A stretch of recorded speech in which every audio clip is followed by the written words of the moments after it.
બાપોને ખૂબ પ્રેમથી જય ગુરુ. આજે આપણા જ્યોતિષર બાપાનો, આપણા ગુરુ મહારાજનો આ બાંધેલો મેળો, તો એ પહેલેથી મેળો બંધાયેલો અને બાપાનો બાંધેલો, તે બાપાના મેળામાં આપણે આજે બધા મળ્યા, ભાઈ ભાઈ સંત સાધુ બધા. તો હવે જગનની પણ તૈયારી થઈ ગઈ છે અને બધાને આ બેઠા અને આજુબાજુ જા હે સંતો પણ બધાને જગનનો પ્રસાદ લઈ અને જમી અને પછી જવાનું હે, કારણ કે સમય હે આપણી પાસે ઘણો. હવે આગળ આપણે બધે સંતે સાધુએ બધે ભક્તિ કરી, માલિકનું નેમ કમાયા, કરણી કમાયા, ભક્તિ કમાયા.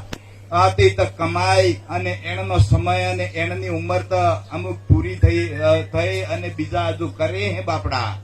પણ હવે જે સમય હે એ ખરેખર ભક્તિ કરવાનો સમય હવે આવ્યો હે અને હવે ભક્તિ કરવી પડવાની હે. અને ભક્તિ નહીં કરીએ તો બનવાનું નથી. કારણ કે આ દેશ ઉપર મોટા મોટા એવા દુઃખા આવ્યા, મોટા મોટા પરલા આવ્યા ને મોટી મોટી એવો જાણે હવે કોરોના રોગ તો જતો રહ્યો તો એમ કે, પણ પાછો આવ્યો એમ કે. તો એવો કેટલા બધા પવન, કેટલા બાણા, કેવી આના દેશ ઉપર આ બધી કળાઓ ઉભી થઈ. પણ બાપો કહેતા કે ગમે એ થાય પણ ભક્તિ કરે એને કોઈ જાતનો દાગ નહીં લાગે એમ કેતા બાપો. તો ખરો સમય હવે ભક્તિ કરવાના આવ્યો એટલે બાપાનું વસન હે. ખૂબ ભક્તિ કરજો, માલિકનું નામ લેજો, માલિકને રસ્તે ચાલજો, ધર્મને રસ્તે ચાલજો.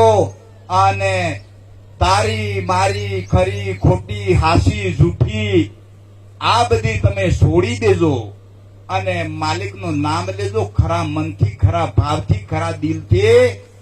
માલિક ગમે એવા બાણમાંથી ટાળહે, ગમે એવી ઘાતમાંથી ટાળહે અને ગમે એવી આવળીમાંથી ટાળહે.